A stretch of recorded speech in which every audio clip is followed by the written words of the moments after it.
নাসিরউদ্দিন বাইজাবি রাহমাতুল্লাহ আলাইহি তিনি গোসলখানায় গেলেন গোসল করার জন্য তিনি নদীর ঘাটে গেলেন। লক্ষ্য করলেন একটা বিরাট বড় বিচ্ছু, মস্ত বড় একটা বিচ্ছু দৌড়াইয়া নদীর ঘাটের কিনার দিকে বিচ্ছুটা দৌড়ায় আসে। আল্লামা কাজী নাসিরউদ্দিন বাইজাবি রাহমাতুল্লাহ আলাইহি চিন্তা করলেন ব্যাপার কি, বিচ্ছুটা কেন দৌড়ায় আসে, কোন কারণে বিচ্ছু দৌড়ায় আসে, বিচ্ছুর কি পিপাসা লাগলো কিনা। উনি চিন্তা করলেন আমি একটু দাঁড়ায় দেখি। আল্লাহর ওলি বিশ্ববিখ্যাত মুফাসসির নাসিরউদ্দিন বাইজাবি বলেন আমি দাঁড়াইলাম। দাঁড়ানোর পরে কিছু সময় পরে আমি আরো আশ্চর্য হয়ে দেখলাম নদীর ভিতর থেকে একটা ব্যাঙ নদীর ভিতর থেকে উঠিয়া নদীর কিনারায় পিঠ লাগাইয়া বসে গেছেন। একবার জোরে বলা যাবে কি আল্লাহু আকবার। শুনিয়া যান, নদীর পানির ভিতর থেকে ব্যাঙ আসিয়া নদীর কিনারায় পিঠ লাগাইছে। নাসিরউদ্দিন বাইজাবি রাহমাতুল্লাহ আলাইহি বললেন আমি দেখলাম বিচ্ছুটা দৌড়াইয়া ওই ব্যাঙের পিঠের উপরে এসে চড়ে বসলো। ব্যাঙের পিঠের উপরে যখন বিচ্ছুটা চড়ে বসছে তখন এই ব্যাঙটা বিচ্ছুটার পিঠে নিয়া নদীর মধ্যে সাঁতার দিছে। মনোযোগ দিয়ে, ব্যাঙে বিচ্ছুরে পিঠে নিয়া নদীর মধ্যে সাঁতার শুরু করছে। তো নাসিরউদ্দিন বাইজাবি রাহমাতুল্লাহ আলাইহি খুব চিন্তা হলো জীবনে কোনোদিন ব্যাঙের বিচ্ছু পার করতে দেখলাম না, আজকে ঘটনাটা কি দেখতে হবে। তো উনি ঘটনা দেখার জন্য ব্যাঙের পিছে রওনা দিলেন। ব্যাঙ নদীর মধ্যে নামছে। আল্লামা কাজী নাসিরউদ্দিন বাইজাবি রাহমাতুল্লাহ আলাইহি নদীর মধ্যে নামলেন। ব্যাঙ আগে যায়, উনি ধীরে পিছে যায়। আজকে দেখবো ব্যাঙ বিচ্ছুটাকে কাঁধে নিয়ে কোন জায়গা যায়। ব্যাঙ সাঁতরায় নদীর কিনারায় যাইয়া নদীর ওই পারে নামাই দিল। নাসিরউদ্দিন বাইজাবি রাহমাতুল্লাহ আলাইহি বলেন আমি দেখলাম ব্যাঙ পিঠ থেকে বিচ্ছুটা নেমে আবার বিচ্ছু দৌড়াইতে লাগলো। ব্যাঙ নদীর মধ্যে চলে গেল। নাসিরউদ্দিন বাইজাবি বলেন আমি বিচ্ছুর পিছু হাঁটতে লাগলাম, দেখি বিচ্ছুটা কোন জায়গা যায়। আমি লক্ষ্য করলাম বিচ্ছু দ্রুত গতিতে দৌড়ায় যায়। যেতে বিচ্ছু চলে গেল একটা বিরাট বড় বট গাছ। এই গাছের নিচে একজন আল্লাহর দরবেশ ওলি তিনি শুয়েছিলেন, ঘুমিয়েছেন। এমন সময় বট গাছের শিকড়ের ভিতর থেকে একটা কালো গোখরা সাপ উঠে আল্লাহর ওলির মাথা বড় ফনা তুলেছে কামড় দেওয়ার জন্য। ঠিক ওই সময় আমার রব আমার আল্লাহ বিচ্ছুটাকে খবর দেওয়াইয়া ব্যাঙের দিয়া নদী পার করাইয়া আমার আল্লাহ বিচ্ছুটারে দাওয়াত করে এনে উনি বলতেছেন আমি দেখলাম বিচ্ছুটা সাপের লেজ বেয়ে মাথার উপরে গেল। বিচ্ছু মাথার উপরে কামড় দিল সাপের বিচ্ছুর কামড়ে সাপ মারা গেল। একবার জোরে বলা যাবে কি সুবহানাল্লাহ। জীবনে তো হওয়ার কথা না, বিচ্ছুর কামড়ে সাপ মরবেটা কেমন কথা। সাপের কামড়ে বিচ্ছু মরার কথা, কারণ বিচার চাইতে সাপের বিষ বেশি। কিন্তু আজকে তিনি বলতেছেন আমি দেখলাম বিচার কামড়ে সাপ মরে গেল। আস্তে করে মাথা ডোয়াইয়া সাপটা মরে গেল। বিচ্ছুটা আবার দৌড়ায় চলে যেতে লাগলো। ওই আল্লাহর ওলির ঘুম ভেঙে যাওয়ার পরে আমি তাকে জিজ্ঞেস করলাম হে আল্লাহর মজজুব, আপনি গাছের নিচে ঘুমানো, আল্লাহ আপনাকে হেফাজত করার জন্য, এই সাপ থেকে বাঁচানোর জন্য আল্লাহ ওই পার থেকে বিচ্ছু দাওয়াত করেছেন। বিচ্ছুটাকে নদী পার করানোর জন্য আমার আল্লাহ একটা ব্যাঙ দাওয়াত করে এনে ব্যাঙের পিঠে বিচ্ছু চড়াই আল্লাহ নদী পার করাইলেন। ওই বিচ্ছুটা এসে সাপের কামড় দেওয়াইয়া সাপ মরিয়া বিচ্ছুটাকে আল্লাহ এই আপনাকে আল্লাহ হেফাজত করলেন। আল্লাহ যে রব্বুল আলামিন, আল্লাহ যে রব্বুল আলামিন, আল্লাহ রব লালন পালন করনেওয়ালা। আজকের ঘটনা থেকে বুঝতে পারলাম ঠিকই আল্লাহ লালন পালন করনেওয়ালা। একবার জোরে বলা যাবে কি আল্লাহু আকবার। আমার সাথে একসঙ্গে সবাই পড়েন আলহামদুলিল্লাহি রাব্বিল আলামিন। আবার পড়েন আলহামদুলিল্লাহি রাব্বিল আলামিন। ভাই হলো, বোন হলো, ভাগিনা হলো, ভাতিজা হলো, এই যে বংশধারা, এই বংশধারা আমি আল্লাহ বানাইলাম।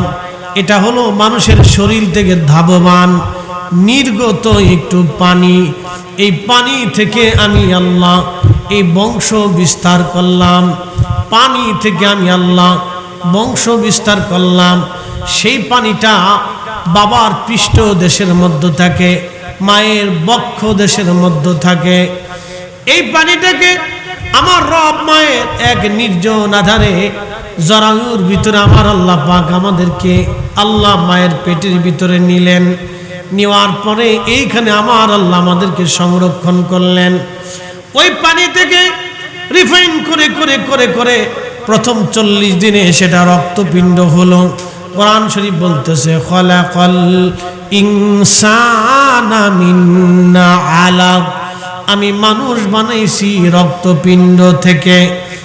কোলাউড়ার মুসলমান শুনে যাবেন, আমাদের অর্থবিত্ত হইলে আমরা অহংকারী হয়ে যাই, ক্ষমতা হইলে আমরা অহংকারী হয়ে যাই, আমাদের জ্ঞান বেশি হইলে আমরা অহংকারী হয়ে যাই। যারা ক্ষমতা পাওয়ার পরে অহংকারী হয়ে যায়, মাইনকে চূড়ার মতো কলা গাছের পাতার নিচে তাদের থাকতে হবে।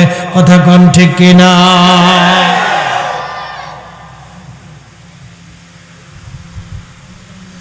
ক্ষমতা আসার পরে অহংকারী হওয়া যাবে না। কিন্তু আজকে বড় আশ্চর্য লাগলো, মুসলমানরা ঈদে মিলাদুন নবীর র্যালি মিছিল নিয়ে যাওয়ার পরে আমার দেশের একদল তাদের উপরে হামলা করলো, ইট পাটকেল মারলো। শুনে রাখবেন, মনে রাখবেন, এটা মুসলমানের দেশ, শাহজালালের দেশ। শাহজালালের উত্তরসূরিরা কিন্তু ঘুমায় আছে, মরে যায় নাই। শাহজালালের সঙ্গে বিরোধিতা করার জন্য গড় গোবিন্দ ধ্বংস হয়েছে। আল্লাহর ওলির সাথে বিরোধিতা করার জন্য সম্রাট আকবরের মসনদ ধ্বংস হয়েছে। আল্লাহর ওলির সাথে দুশমনির জন্য রাজা পৃথ্বীরাজের রাজত্ব চলে গেছে। সুফিরা কাউকে আগে আঘাত করে না, আল্লাহর ওলিরা কাউকে আগে আঘাত করে না। কিন্তু ওলিরা আক্রান্ত হলে এমন জবাব তারা দিয়ে দেয়, যাদেরকে জবাব দেয় তাদের অস্তিত্ব দুনিয়াতে রাখে না। কথা বলেন ঠিক কিনা?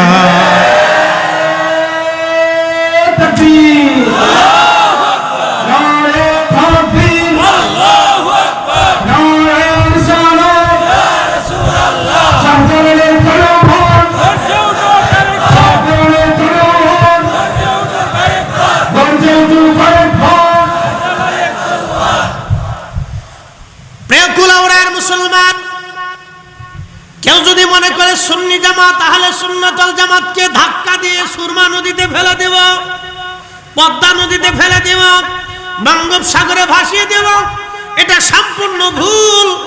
ফুলতলি মাসলাক, সারসিনা, ফুরফুরা, জনপুর, মসলকে আল হযরত, বাংলাদেশে মসলকে এনায়েতপুরি, যত দরবার আছে সুন্নি জামাত, সুন্নি মুসলমানরা যদি ঐক্যবদ্ধভাবে রাজধানী ঢাকার দিকে একবার মার্চ করে, একবার লং মার্চ শুরু করে দেয়, ঢাকা শহরে মানুষ জায়গা দেওয়ার জায়গা খুঁজে পাওয়া যাবে না। বলেন ঠিক কিনা?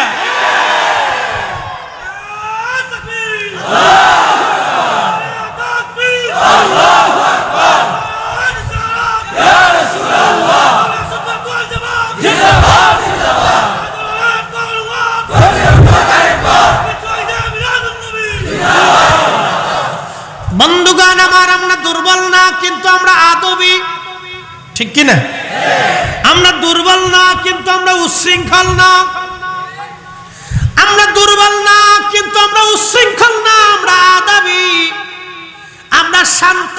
তার মানে এটা না আমরা দুর্বল, আমরা দুর্বল না তার মানে আমরা ভদ্র। আমরা ভদ্র বিধায় মনে করবেন না আমরা দুর্বল।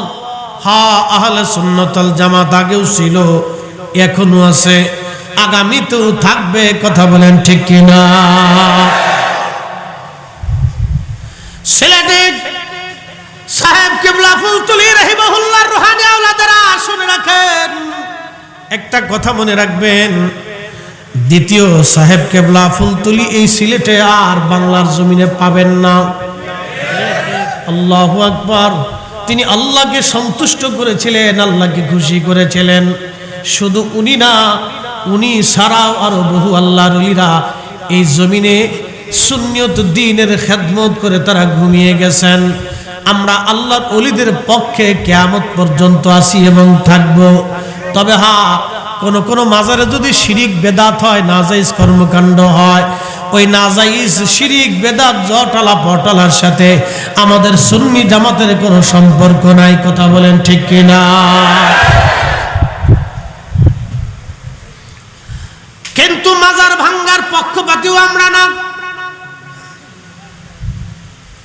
মাজার থাকবে, শাহজালালের মাজার থাকতে হবে। যদি না থাকে, মুসলমানদের ইতিহাস আমরা ভুলে যাব, আমাদের পরবর্তী প্রজন্ম শাহজালালকে ভুলে যাবে। কি কথা বলেন? ওনার মাজার থাকতে হবে, শাহপরানের মাজার থাকতে হবে, 360 আউলিয়ার মাজার থাকতে হবে, ফুলতুলির মাজার থাকতে হবে, শর্ষিদের মাজার থাকতে হবে, অনায়তপুরের মাজার থাকতে হবে, সোনাকান্দার থাকতে হবে, মসলিকা আলা হযরতের থাকতে হবে, খাজা বাবা আজমিরের থাকতে হবে, কুতুবউদ্দিন কাকির থাকতে হবে। ভারতের মতো এত বড় বিরাট দেশ হিন্দুস্তান, হিন্দু অধ্যুষিত বৌদ্ধ শিখ ধর্মের অনুসারীদের এলাকায় যদি মুসলমান ওলিদের মাজার সংরক্ষণ থাকতে পারে, তাহলে এদেশের 90% মুসলমানের দেশে আল্লাহর ওলিদের মাজার ছিল এবং আছে এবং থাকতে হবে। কথা বলেন ঠিক কিনা?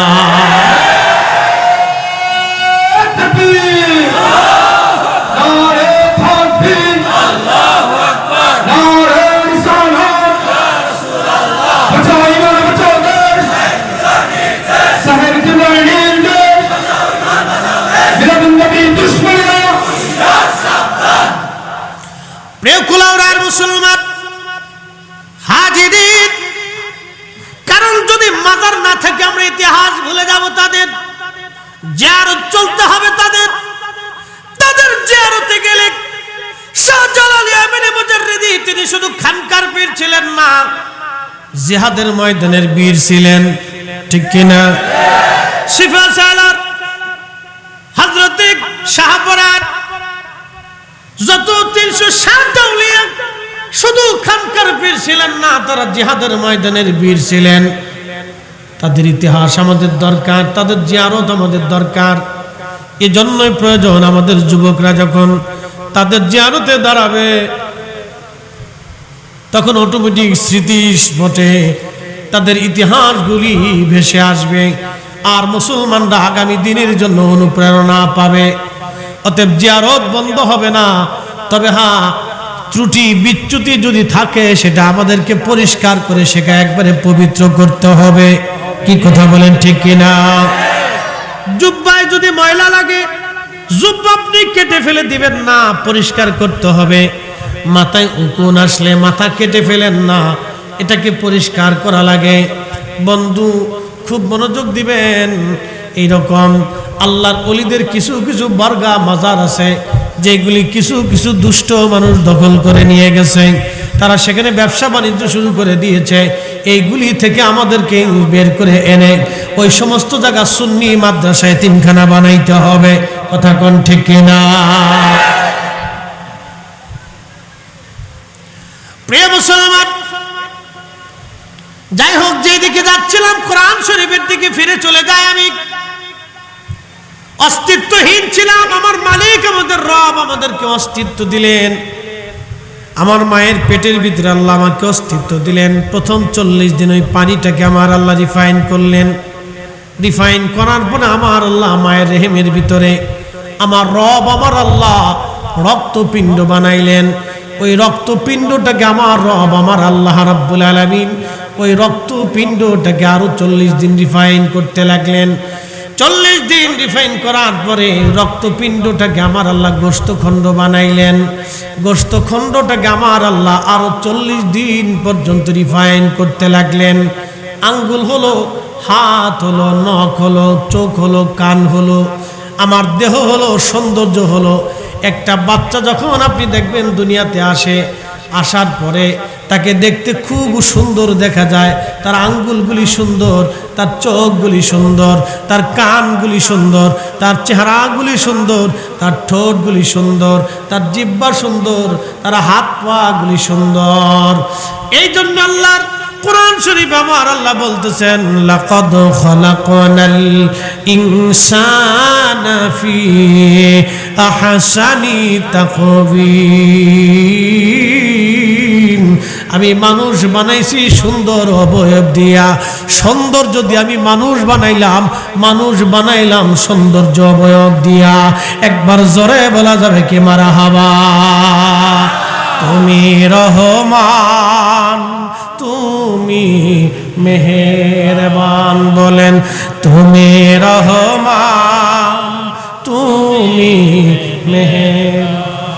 অন্ধ গাহে না শুধু তোমার গুণগান, অন্ধ গাহে না শুধু তোমার গুণগান, বুঝেও বুঝে না তবু শান। তুমি রহমান, তুমি মেহেরবান, বলেন তুমি রহমান, তুমি মেহেরবান।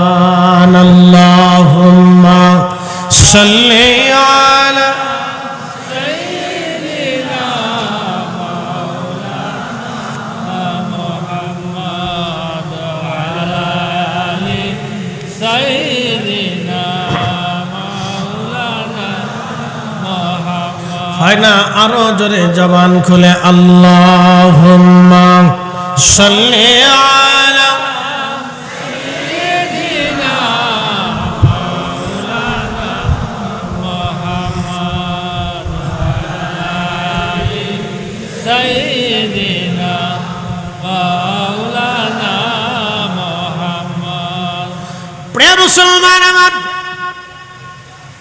আল্লাহ রাব্বুল আলামিন এই জন্য বললেন, হে মানব জাতি, অস্তিত্বহীন ছিলে তুমি, আমি রব তোমাকে অস্তিত্ব দিলাম। এই জন্য আল্লাহর দেওয়া জীবন পাওয়ার পরে অহংকারী হওয়া ঠিক না, গর্ব করা ঠিক না।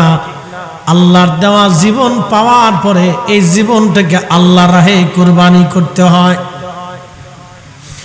এই আল্লাহর দেওয়া জীবনটাকে আল্লাহর পথে পরিচালিত করার জন্য আমাদেরকে নামাজের কাতারে দাঁড়াইতে হবে।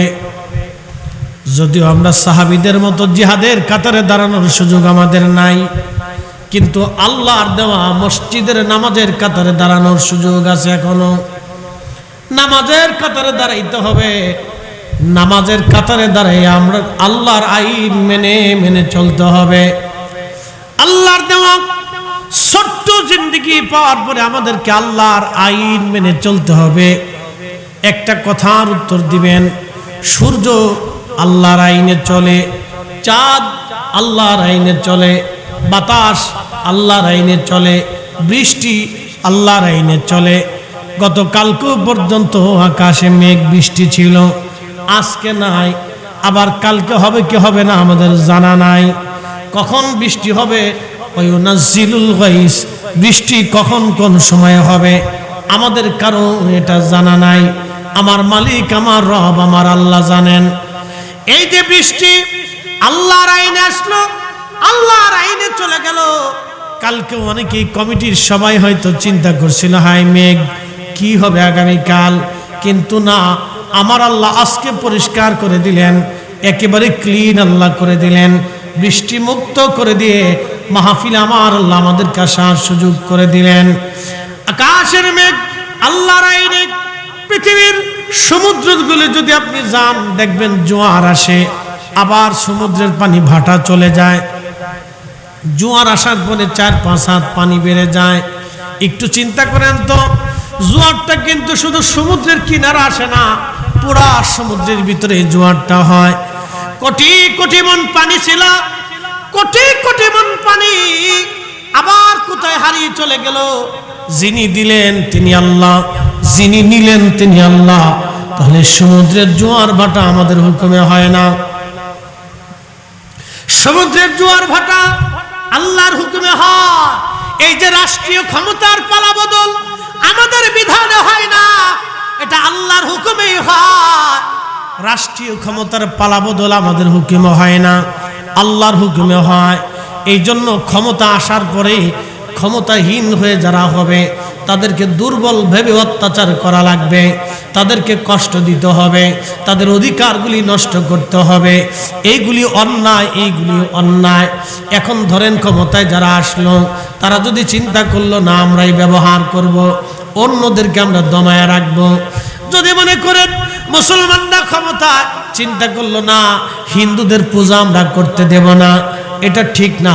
ক্ষমতা আল্লাহ দেন, ক্ষমতার পালা বদল আসে, ক্ষমতা চলে যায়। নদীর সাগরের জোয়ার যেমন আসে, আবার জোয়ার চলে যায় আল্লাহর হুকুমে। ক্ষমতাও আসে আল্লাহর হুকুমে, চলেও যায় আল্লাহর হুকুমে।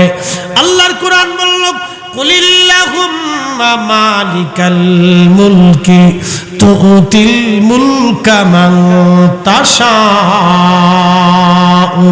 ওয়া তানজিউল মুলকা মিম্মান তাশাউ। হুজুর আপনি বলে দেন तमाम মুলকের মালিক আমি আল্লাহ। রাশিয়ার পুতিনকে যিনি রাষ্ট্রপতি বানাইলেন তিনি আল্লাহ। আবার আমেরিকার বাইডেনকে যিনি রাষ্ট্রপতি বানাইলেন তিনি আল্লাহ। আমেরিকা এবং রাশিয়ার মধ্যে দেখবেন মনস্তাত্ত্বিক সিনায়ু যুদ্ধ চলতেছে, বিরাট যুদ্ধ। আপনি মনে করবেন না তারা বসে রয়েছে, না। রাশিয়া যুদ্ধ করতেছে পুরা ন্যাটো বাহিনীর সঙ্গে একা। পুরা ন্যাটো বাহিনী যুদ্ধ করে রাশিয়ার বিরুদ্ধে ইউক্রেনকে দিয়ে তারা যুদ্ধ চালাইতেছে। তাদের মধ্যে স্নায়ুগতভাবে বিরাট বড় যুদ্ধ চলতেছে। এই পৃথিবীর দুইটা শক্তি যদি এক জায়গা হতো, তারা মুসলমান টিকতে দিত না, মুসলমান তারা মেরে ফেলতো। এই জন্য আল্লাহ তাদের মধ্যে 2-3টা দল আল্লাহ বানাই দিয়া মুসলমানদেরকে আল্লাহ হেফাজত করতেছে।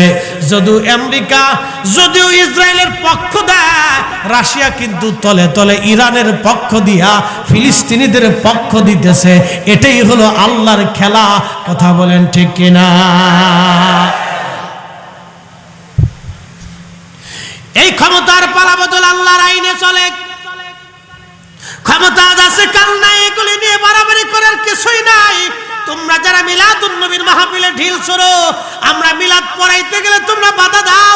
মিলাদুন নবীর মাহফিলে তোমরা যারা বাধা দিতে চাও এবং সুন্নিদের কর্মকাণ্ডে যারা বাধা দিতে চাও, তোমরা শুনে রাখো, দেশ কিন্তু তোমাদের না, দেশ আমাদেরও না, দেশ আমাদের সবার। সবাই সবাইকে যদি সহমর্মিতা দিয়া যদি চিন্তা আসে না ওরা ওদের কাজ করতেছে করুক, আমরা আমাদের কাজ করতেছি করি। সুন্নিরা মাহফিল করতেছে তাদেরটা তারা করুক, আমাদেরটা আমরা করতেছি করি। তারা কোরআন খতম দিচ্ছে দিক, মাদ্রাসা করতেছে করুক, আমাদেরটা আমরা করতেছি করতে থাকি। তাহলে আমার দেশের কোনো ঝামেলা হবে না। আর যদি মনে করে না ওদেরকে আমরা করতে দেবই না, তাহলে মনে রাখতে হবে এটা শাহজালালের জমিন। শাহজালাল কারো একার না, শাহজালাল আমাদের সবার। 360 আউলিয়ার জমিন। এই জমিনের মাটির নিচে অসংখ্য আল্লাহর ওলিরা ঘুমিয়ে গেছে। তারা বললেই আমরা তাদের মতবাদ জীবন গেলেও মেনে নিতে পারবো না। কথা বলেন ঠিক না বেঠে? কেউ যদি মনে করে আমি তো আমার মতবাদ চালাই দিব, হবে? কথা বলেন হবে? মানতে পারবো? কেউ মেনে নিবে? আমি যদি মনে করি আমার মতবাদ আমি জোর করে চাপাবো, আপনি মানবেনই না, কখনোই না। যারা ফুল তুলি সাহেব কেবলাকে ভালোবাসি, জীবন গেলেও তারা সাহেব কেবলাকে ভুলবে না। কথা কন না কেন? হ্যাঁ জোরে বলেন, জোরে বলেন। যারা সারসিনাকে ভালোবাসে জীবন গেলেও সারসিনা বলবে না। যারা ফুরফুরাকে ভালোবাসে জীবন গেল ফুরফুরা ভুলবে না, যারা জৈনপুরকে ভালোবাসে জীবন গেল জৈনপুর ভুলবে না, যারা ওই অনেক অলি যারা আছে মুসলিম আলা হযরত ইমাম আহলে সুন্নাত আলা হযরতকে ভালোবাসে এবং জীবন গেল তারা আলা হযরতের ভালোবাসা ছাড়বে না। আর আমরা সবাই যারা আছি অলি প্রেমিক, আল্লাহর অলিদেরকে ভালোবাসি, আমাদের সব চলে গেল অলিদের জামাত আমরা ছাড়ব না। কি কথা বলেন ঠিক কিনা? জোর করিয়ে কোনোদিন কোনো মত চাপিয়ে দেওয়া যায় না। যারা ভুল করতে চাচ্ছে তারা অনেক বড় ভুল করবে, যে ভুলের কোনো খেসারত নাই, এটা চরম ভুল হবে।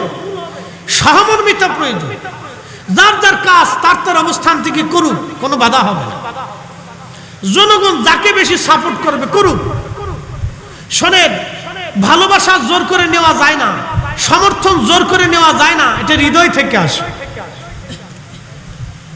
সাহেব কিবলা ফুলতুলি রহমাতুল্লাহ আলাইহি একদিনে মানুষের ভালোবাসা নেন নাই, দীর্ঘদিনের পরিশ্রম, সফলতা, বহুদিনের তাকওয়া, বহু রজনীর মুনাজারি, বহু জীবনের কষ্ট, বহু জীবনের ত্যাগ, বহু জীবনের রাত জাগরণ, বহু জীবনের তাহাজ্জুদ, বহু জীবনের বুজুর্গি, বহু জীবনের সততা, বহু জীবনের আমানতদারিতা তাকে আজকে স্বর্ণের আসনে অধিষ্ঠিত করেছে। ঠিক কিনা বলে? একদিনে হয় না। ওনার থেকে যদি লোকদেরকে ছিনিয়ে নিতে চান আপনি ইচ্ছা করলেই পারবেন না, অসম্ভব। প্রিয় মুসলমান আমার, খুবই মনোযোগের সাথে কথাগুলি শুনবেন। আমার রব, আমার আল্লাহ মানব জাতিকে সুন্দর করে বানাইলেন। বানায় আল্লাহ বলেন, হে মানব, তোমরা আমি আল্লাহর প্রতি কৃতজ্ঞ হও। এই যে সুন্দর অবয়ব দিলেন, দেখতে সুন্দর দেখা যায়, কত সুন্দর বলেন। এই চোখ আল্লাহর নিয়ামত, এই কান আল্লাহর নিয়ামত, জবান আল্লাহর নিয়ামত, এই দেহ আল্লাহর নিয়ামত, চুল আল্লাহর নিয়ামত, এই জবান আল্লাহর নিয়ামত, জিহ্বা আল্লাহর নিয়ামত, পেট আল্লাহর নিয়ামত, সব কিছু আল্লাহর দেওয়া নিয়ামত। এই সমস্ত নিয়ামত পাওয়ার পরে আল্লাহর কোরআন বলতেছে, লা ইন শাকারতুম লা আযীদান্নাকুম ওয়া লা ইন কাফারতুম ইন্না আযাবি লাশাদীদ।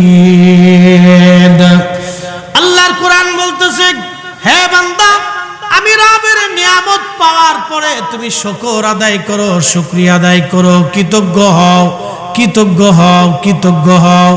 এখন আপনারা বলেন, সন্তান পাওয়ার পরে বাবা খুশি, মা খুশি, এই আত্মীয় স্বজন খুশি। ধরেন একটা সন্তান আপনার হলো, 12 বছর পরে একটা সন্তান আল্লাহ আপনারে দিছে। এই সন্তানটা পাওয়ার পরে বাবা খুশি, মা খুশি, নানি খুশি, দাদি খুশি, চাচারা খুশি, মামারা খুশি, সবাই খুশি। সবাই আনন্দাত্মহারা, মিষ্টি আনে, অমুক আনে, দাওয়াত করে, আকিকা, খাওয়া দাওয়া। সন্তান পাওয়ার পরে যদি দুনিয়াতে আপনি এত বেশি খুশি হন, তাহলে রাহমাতুল লিল আলামিন পাওয়ার পরে আপনাকে আরো বেশি খুশি হতে হবে। সেই খুশির নাম হলো ঈদে মিলাদুন নবী। কথা বলেন ঠিক কিনা? এটা শরীয়তের কোনো ঈদ না। যদি শরীয়তের ঈদ হতো তাহলে আমরা 2 রাকাত নামাজ বানাইতাম অথবা 3 রাকাত নামাজ বানাইতাম, খুতবা বানাইতাম, একটা দিন নির্দিষ্ট করতাম, সময় নির্দিষ্ট করতাম না। এটা শরীয়তের ঈদ না। এই ঈদটা হলো নবী পাওয়ার ঈদ। এটা মুমিনের আনন্দের ঈদ, মুমিনের আনন্দের ঈদ, মুমিনের ভালোবাসার ঈদ, মুমিনের ভালোবাসার ঈদ। এই দিন পাওয়ার পরে আমরা বিরাট খুশি। আপনি যদি মিশর যান, মিলাদুন নবীর রাতে মিশরীরা বিরাট আনন্দ করে, আত্মীয় স্বজন আসে, নতুন নতুন পোশাক তারা পরে, তারা ওই আপনার মাহফিল ইন্তজাম করে, তারা নাতে রসুলের মজলিস ইন্তজাম করে, তারা বাড়িতে আত্মীয় স্বজনরা বসে বসে নাতে রসুল গায়, আনন্দ করে, সুন্দর সুন্দর খাবার খায়, দোয়া খায়ের করে, জিকির আজগার করে। বাংলার সুফিরা, সারা পৃথিবীর সমস্ত সুফি ওলি যারা ছিলেন তারা মিলাদুন নবীর মাহফিল কায়েম করে আল্লাহর নবীর ভালোবাসায় তারা উজ্জীবিত হতেন, নাতে রাসূল গাইতেন, আনন্দ করতেন, তারা আল্লাহর শুকরিয়া আদায় করেছেন। আমরাও যতদিন বেঁচে থাকব নবী পাওয়ার কারণে আমরাও শুকরিয়া আদায় করে যাব। কথা বলেন ঠিক কিনা? আল্লাহ আমাদেরকে বুঝার তৌফিক দান করুন, সকলে বলেন আমিন। এগুলি আজাইরে একটা বিতর্ক করিয়া আমাদের ভিতরে ফেতনা বাঁধায়, শুধু অশান্তি বাঁধাইতে থাকে। এ মাস আসলে শুধু এটা নিয়ে বিতর্ক ঝগড়া, এই এক একজনের ঘুষাঘাষি ধাক্কাধাক্কি মারামারি বাড়াবাড়ি এগুলি চলতে থাকে। আসলে আমাদের এই অ্যাটিটিউড ধ্যান ধারণা কবে চেঞ্জ হবে আমরা জানি না, কোন দিন কবে এগুলি চেঞ্জ হবে আমাদের জানা নেই, আমরা কবে সভ্য হব তা আমাদের জানা নেই। খুব মনোযোগ দিন। এই যে রব আমাদেরকে সারা পৃথিবীর এত সৌন্দর্য আল্লাহ দিলেন, এই সব কিছু আল্লাহর দেওয়া নিয়ামত। আপনার বাথরুম করে, বাথরুমের ভিতরে পোকা হয়, এই পোকাটা আল্লাহর পক্ষ থেকে আমাদের জন্য এক ধরনের নিয়ামত। বলে হুজুর কারণ কি? এই পোকা যদি না আসতো তাহলে আপনার এই বাথরুম খেয়ে এই বাথরুমের দুর্গন্ধটা নষ্ট করে দিয়ে এই বাথরুমটাকে মাটির সাথে মিসমার করে দেয় পোকা। একসাথে বলা যাবে না সুবহানাল্লাহ? এটা আল্লাহর এক সৃষ্টির মহাপরিক্রমা। আপনি কোন সন্ধান করে দেখতে পারেন। আপনি দেখেন এই যে কুত্তা, প্রশ্ন রাখতে পারেন আল্লাহ এত কুকুর কেন দিল? এই কুকুর আপনার ফসা গলা আমি যাবে ওরা খায়, বিড়াল এই আপনার বাড়িতে থাকে, দেখবেন ও আপনার বাড়ির ঘরে ইঁদুর খেয়ে নিঃশেষ করে দেয়, তেলাপোকা ঢুকতে দেয় না। আপনি যদি সমস্ত ইঁদুর মেরে ফেলে দেন তাহলে দেখবেন যে আপনার সারা দেশে এই সমস্ত বিড়াল যদি মেরে ফেলে দেন তাহলে সারা দেশে দেখবেন এই ইঁদুরের উৎপাতে নষ্ট হয়ে যাবে। চীনের যিনি জনক যাকে বলা হয় তার নাম হচ্ছে মাও সেতুং। তো মাও সেতুং যখন চীন স্বাধীন করলেন, চীন গঠিত হল, তো মাও সেতুং দেখলেন এই চীনের ভিতরে চড়ুই পাখিরা এই ধান খেয়ে নষ্ট করে ফেলে। তো তারা গবেষণা করে দেখলেন যে হাজার হাজার লক্ষ লক্ষ টন গম এই ধান প্রত্যেক বছর এই চড়ুই পাখি খেয়ে ফেলে দেয়। তো মাও সেতুং চিন্তা করলেন যে তাহলে আর এই চড়ুই পাখি রাখা যাবে না, আমরা যদি সমস্ত চড়ুই পাখি মেরে ফেলে দেই তাহলে লক্ষ লক্ষ টন এই গম এবং ধান বেঁচে যাবে। দেখেন সিদ্ধান্ত কি। তো তারই সুবাদে মাও সেতুং একটা সিদ্ধান্ত নিল যে একই দিনে সারা চীনের সমস্ত চীনের মানুষদেরকে উদ্বুদ্ধ করলো যে আমরা একই দিনে সবাই মিলে একসাথে চড়ুই পাখি মারব, আর চড়ুই পাখি মেরে ফেলে দিয়ে সারা চীনের চড়ুই পাখি নিঃশেষ করে দেব। অ্যাটেনশন, মনোযোগ দিয়ে। আপনি ইচ্ছা করলেই একটা জাতিকে একটা গোষ্ঠীকে এইভাবে ধ্বংস করে দিতে পারেন না, এটা আল্লাহর সৃষ্টির আইনের বহির্ভূত। বুঝাইতেছি, মাও সেতুং এই একদিনের ঘোষণাতে সারা চীনের কোটি কোটি কোটি কোটি চড়ুই পাখি হত্যা করল। মহা উৎসবে, উৎসব দিয়ে তারা চড়ুই পাখি মেরে ফেলে দিল। একদিনে কোটি কোটি চড়ুই পাখি মেরে ফেলে দিল। আচ্ছা, চড়ুই পাখি শেষ। পরের বছরে বিপত্তি ঘটল, চড়ুই পাখি শেষ। পরের বছরে ধান লাগানো হলো, কিন্তু বিপত্তি হলো, ধান তো হলোই না, ধানে পোকা লাগলো। পোকা লেগে কোটি কোটি টন মন ধান একবারে নষ্ট হয়ে গেল। ধান নাই। এইভাবে পরের বছর আবার ধান লাগাইলো, আবার কোটি কোটি কোটি কোটি হেক্টর জমির ধান পোকা লেগে লেগে একেবারে শেষ হয়ে গেল। একসাথে বলবেন আল্লাহু আকবার। না না হয় না, আরো জোরে বুঝাইতেছি, আরো আরো জোরে জোরে জোরে। এটা আল্লাহর সৌন্দর্য যে চড়ুই পাখি থাকবে, তেলাপোকা থাকবে, ইঁদুর থাকবে, সাপ থাকবে, বিচ্ছু থাকবে, শিয়াল থাকবে, কুত্তা থাকবে, বিলাই থাকবে, বাঘ থাকবে, ভাল্লুক থাকবে, পাখি থাকবে। আপনার শক্তি আছে বিধায় আপনি জঙ্গলে সব বাঘ মেরে ফেলবেন, এটা আল্লাহর আইনের বহির্ভূত। আপনার শক্তি আছে বিধায় সমস্ত পাখি মেরে ফেলবেন, এটা আল্লাহর বহির্ভূত। আপনার শক্তি আছে বিধায় সমস্ত কুত্তা মেরে ফেলবেন, এটা আল্লাহর আইন বহির্ভূত। আল্লাহ সৃষ্টি করেছে মানুষের জন্য। আপনার শক্তি আছে বিধায় আপনি হিন্দু নিঃশেষ করবেন, এটা আল্লাহর আইন বহির্ভূত। শক্তি আছে বিধান ভারত যদি মনে করে আমি মুসলমান নিঃশেষ করে দেব, এটা আল্লাহর আইন বহির্ভূত। চেঙ্গিস খান চেয়েছিল 2 কোটি মুসলমান হত্যা করে পৃথিবী থেকে মুসলিম সাম্রাজ্য নিশ্চিহ্ন করতে। না, আজকে চেঙ্গিস নাই, কিন্তু মুসলমান এখনো আছে। হালাকু চেয়েছিল ইরাকের বাগদাদে 16 লক্ষ মুসলমান তিনি 3 দিনে জবাই দিয়েছিল। ইরাকের দাজলা নদী শুধু রক্তে আর রক্তে 1 মাস পর্যন্ত এই টাইগ্রিস নদী রক্তে রঞ্জিত ছিল। সে ভেবেছিল মুসলমান হত্যা করলে বুঝি ইরাক থেকে বাগদাদ থেকে মুসলিম নিশ্চিহ্ন হবে। আজকে কিন্তু হালাকু নাই, কিন্তু ইরাকের বাগদাদে এখনো আজান আছে, এখনো মসজিদ আছে, এখনো মুসলমান বেঁচে আছে। কথা বলেন ঠিক না বেটে? ক্ষমতা থাকলেই ক্ষমতা দেখাইতে হয় না, ক্ষমতা থাকলেই অন্য কারো প্রতি ঝাঁপিয়ে পড়তে হয় না, এটা আল্লাহর আইন বহির্ভূত।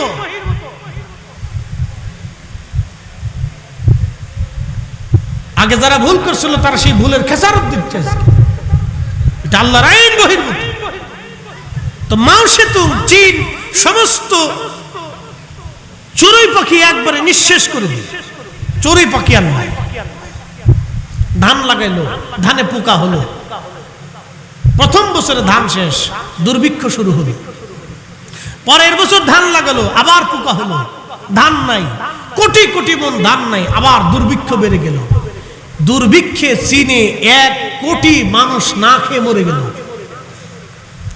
যে চীনকে আজকে আপনি বিশ্বের উচ্চ আসনে দেখতেছেন, বিরাট ধনী দেশ দেখেন, সেই চীনে এক সময় 1 কোটি মানুষ শুধু না খেয়ে মরে গিয়েছিল। একটা ভুল সিদ্ধান্তের জন্য, একটা ভুল সিদ্ধান্তের জন্য। পরে বিজ্ঞানীরা গবেষণা করে দেখলো চড়ুই পাখি হত্যা করা ছিল মাও সেতুংয়ের জীবনে সবচেয়ে বড় ভুল। কারণ এই চড়ুই পাখির দলেরা শুধু ধান খাইতো না, ধানের পোকা খেয়ে নিঃশেষ করে দিত। এই পোকা খাওয়ার কারণে ধানে পোকা লাগতো না, ওরা ধানও খাইতো, পোকাও খাইতো, উপকারও করতো। আবার কিছু ধানও ওরা খাইতো, কিছু বেতনও আপনার কাছ থেকে নিত, আবার আপনার উপকারও ওরা করে দিত। চড়ুই নিঃশেষ করার কারণে শেষ পর্যন্ত দেখা গেল ধান তো আর নাই, পোকা ধরে গেল, পোকার রাজত্ব এসে গেল। সারা ধান ক্ষেতগুলিতে পোকা আর পোকা, সে পোকা দমাইতে পারলো না। চড়ুইর কারণে তারা ওই পোকা নিঃশেষ করতো। চড়ুই পাখিরা পোকা খেয়ে খেয়ে খেয়ে খেয়ে ধান ক্ষেত পরিষ্কার করে রাখতো। এটা আল্লাহর সৃষ্টির এক পরিক্রমা। এই জন্য রব বলছে আলহামদুলিল্লাহি রব্বিল আলামিন, আমি রব, তাম সৃষ্টির রব। আমি একটা দিই আরেকটা, আরেকটা দিই আরেকটাকে আমি আল্লাহ লালন পালন করি, লালন পালন করি, লালন পালন করি।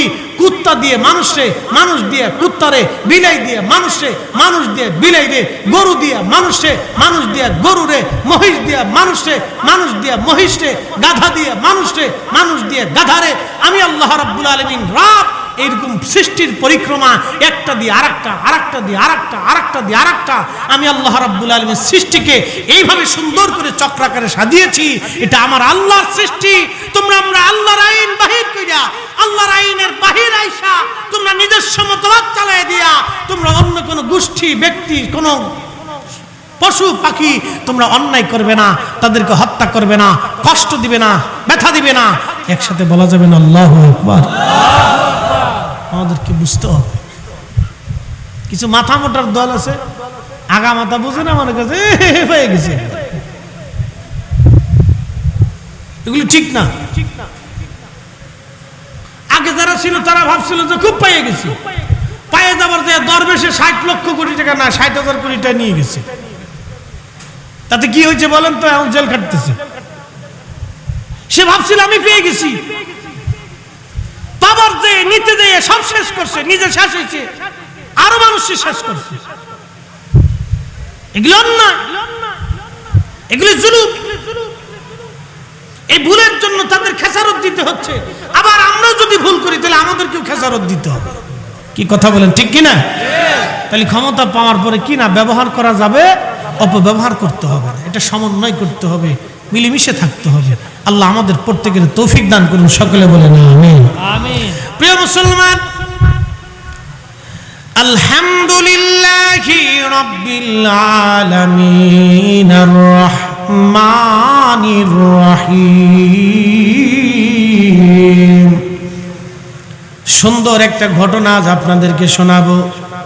বিশ্ববিখ্যাত মুফাসসির, আল্লাহু আকবার, বিশ্ববিখ্যাত মুফাসসির আল্লামা হযরতে কাজী নাসিরউদ্দিন বাইজাবি রাহমাতুল্লাহি আলাইহি তিনি বলেন, আমি আলহামদুলিল্লাহি রাব্বিল আলামিনের তাফসীর করতে গেলাম।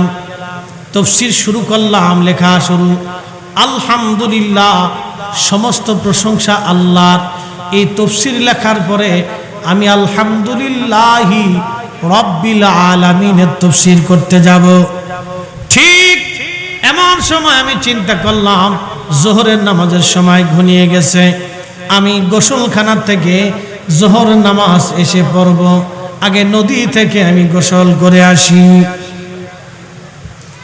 কুলাউড়াবাসী আল্লামা কাজী নাসিরউদ্দিন বাইজাবি রাহমাতুল্লাহি আলাইহি তিনি গোসলখানায় গেলেন গোসল করার জন্য।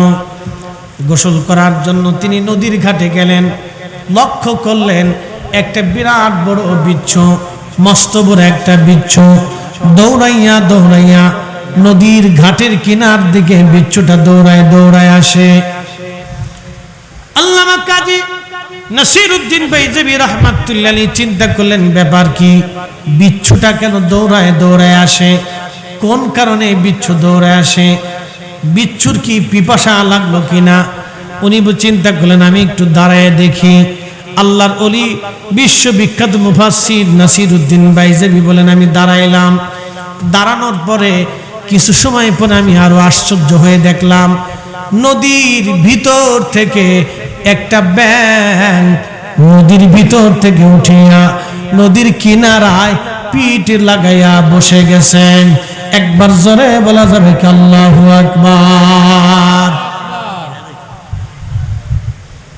শুনিয়া যান, নদীর পানির ভিতর থেকে ব্যাঙ আসিয়া নদীর কিনারায় পিঠ লাগাইছে। নাসিরউদ্দিন বাইজাবি রাহমাতুল্লাহি আলাইহি বললেন, আমি দেখলাম বিচ্ছুটা দৌড়ায়া দৌড়ায়া দৌড়ায়া দৌড়ায়া দৌড়াইয়া ওই ব্যাঙের পিঠের উপরে এসে চড়ে বসলো। ব্যাঙের পিঠের উপরে যখন বিচ্ছুটা চড়ে বসছে, তখন এই ব্যাঙটা বিচ্ছুটার পিঠে নিয়া নদীর মধ্যে সাঁতার দিছে। মনোযোগ দিয়ে, ব্যাঙে বিচ্ছুরে পিঠে নিয়ে নদীর মধ্যে সাঁতার শুরু করছে। তো নাসিরউদ্দিন বাইজাবি রাহমাতুল্লাহি আলাইহি খুব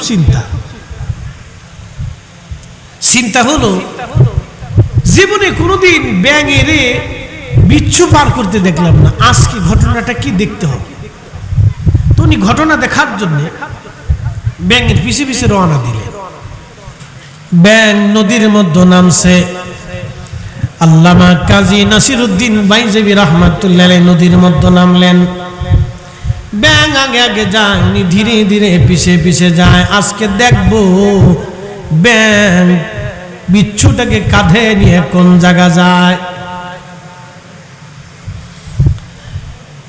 ব্যাঙ সাঁতরায় সাঁতরায় নদীর কিনারায় যাইয়া নদীর ওই পারে নামাই দিল।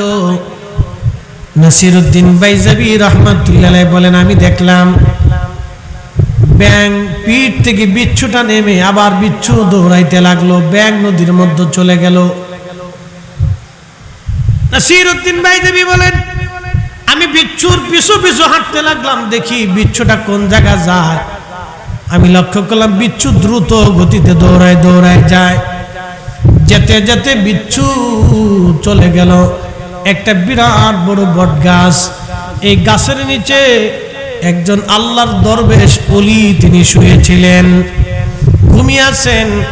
এমন সময় বট গাছের শিকড়ের ভিতর থেকে একটা কালো গোখরা সাপ উঠে আল্লাহর ওলির মাথা বড় বড় ফনা তুলেছে কামড় দেওয়ার জন্য। ঠিক ওই সময় আমার রব, আমার আল্লাহ বিচ্ছুটাকে খবর দেওয়াইয়া ব্যাঙের দিয়া নদী পার করাইয়া আমার আল্লাহ বিচ্ছুটারে দাওয়াত করে এনে উনি বলতেছেন, আমি দেখলাম বিচ্ছুটা সাপের লেজ বেয়ে মাথার উপরে গেল। বিচ্ছু মাথার উপরে কামড় দিল সাপেরে, সাপের বিচ্ছুর কামড়ে সাপ মারা গেল। একবার জোরে বলা যাবে কি সুবহানাল্লাহ? জীবনে তো হওয়ার কথা না, বিচ্ছুর কামড়ে সাপ মরবে, এটা কেমন কথা? সাপের কামড়ে বিচ্ছু মরার কথা, কারণ বিচার চাইতে সাপের বিষ বেশি। কিন্তু আজকে তিনি বলতেছেন আমি দেখলাম বিচার কামড়ে সাপ মরে গেল, আস্তে করে মাথা ডোয়াইয়া সাপটা মরে গেল। বিচ্ছুটা আবার দৌড়ায় দৌড়ায় চলে যেতে লাগলো। ওই আল্লাহর ওলির ঘুম ভেঙে যাওয়ার পরে আমি তাকে জিজ্ঞেস করলাম, হে আল্লাহর মজজুব, আপনি গাছের নিচে ঘুমানো, আল্লাহ আপনাকে হেফাজত করার জন্য, এই সাপ থেকে বাঁচানোর জন্য আল্লাহ ওই পাড় থেকে বিচ্ছু দাওয়াত করেছেন, বিচ্ছুটাকে নদী পার করানোর জন্য আমার আল্লাহ একটা ব্যাঙ দাওয়াত করে এনে ব্যাঙের পিঠে বিচ্ছু চড়াই আল্লাহ নদী পার করাইলেন। ওই বিচ্ছুটা এসে সাপের কামড় দেওয়াইয়া সাপ মরিয়া বিচ্ছুটাকে আল্লাহ এই আপনাকে আল্লাহ হেফাজত করলেন। আল্লাহ যে রব্বুল আলামিন, আল্লাহ যে রব্বুল আলামিন, আল্লাহ রব লালন পালন করনেওয়ালা। আজকের ঘটনা থেকে বুঝতে পারলাম ঠিকই আল্লাহ লালন পালন করনেওয়ালা। একবার জোরে বলা যাবে কি আল্লাহু আকবার? আমার সাথে একসঙ্গে সবাই পড়েন আলহামদুলিল্লাহি রাব্বিল আলামিন। আবার পড়েন আলহামদুলিল্লাহি রাব্বিল আলামিন। তুমি রহমান, তুমি মেহেরবান, তুমি রহমান, তুমি মেহেরবান। অন্ধ গাহে না শুধু তোমার গুণগান, অন্ধ গাহে না শুধু তোমার গুণগান, বুঝেও বুঝে না তবু শান। তুমি রহমান, তুমি মেহেরবান, তুমি রহমান, তুমি মেহেরবান। আল্লাহুম্মা সাল্লি আলা, জবান খুলে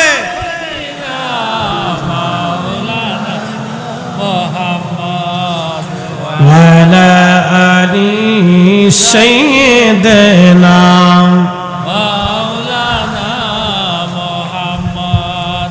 তাহলে কি বুঝলেন? চড়ুই পাখির দরকার আছে না নাই? কুত্তার দরকার আছে না নাই? বিড়ালের দরকার আছে না নাই? তাহলে ক্ষমতা থাকলে এইগুলিকে মেরে ফেলে দেওয়া যাবে? নিঃশেষ করা যাবে না। এটা দরকার, এটা আল্লাহর সৌন্দর্য। পৃথিবীতে শয়তান আছে, আবার ইমানদারও আছে। ইহুদি আছে, শিখ আছে, বৌদ্ধ আছে, মুসলমান আছে, হিন্দু আছে, হাজার হাজার ধর্ম, সারা পৃথিবীতে হাজার হাজার ধর্ম আছে। আচ্ছা বলেন তো, আল্লাহ যদি ইচ্ছা করতেন শয়তানকে বন্দি করে নিয়ে আল্লাহ জাহান্নামে ফেলে দিতে পারতেন? কি কথা বলেন? পারতেন না? পারতেন। কিন্তু শয়তান সারা পৃথিবীতে আল্লাহ স্বাধীনতা দিলেন। কে দিছে? না না, জোরে বলেন, শয়তানের স্বাধীনতা দিছে কে? একসাথে বলেন, কে দিছে? হ্যাঁ, জোরে বলেন, কে দিছে? আল্লাহ শয়তানের স্বাধীনতা দিয়ে আবার আমরা আল্লাহ বলছেন, ইয়া আইয়ুহাল্লাযীনা আমানু দুখুলু ফিস-সিলমি কাফাতাও ওয়া লা তাত্তাবিউ খুতুওয়াতিশ শাইতান।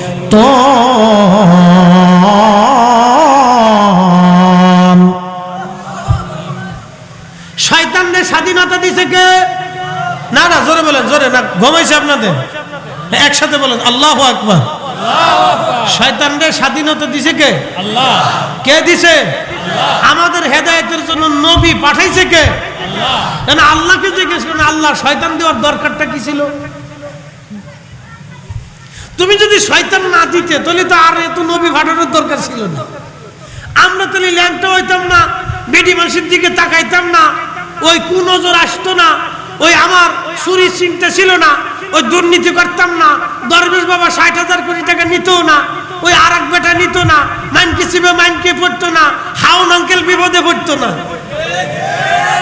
কথা বল লাগে বিরাট আঙ্কেল, ও যদি মরে যায় আজকে তাহলে সারা দেশের মানুষ খালি আলহামদুলিল্লাহ আলহামদুলিল্লাহ আলহামদুলিল্লাহ। কি কথা বল না কেন?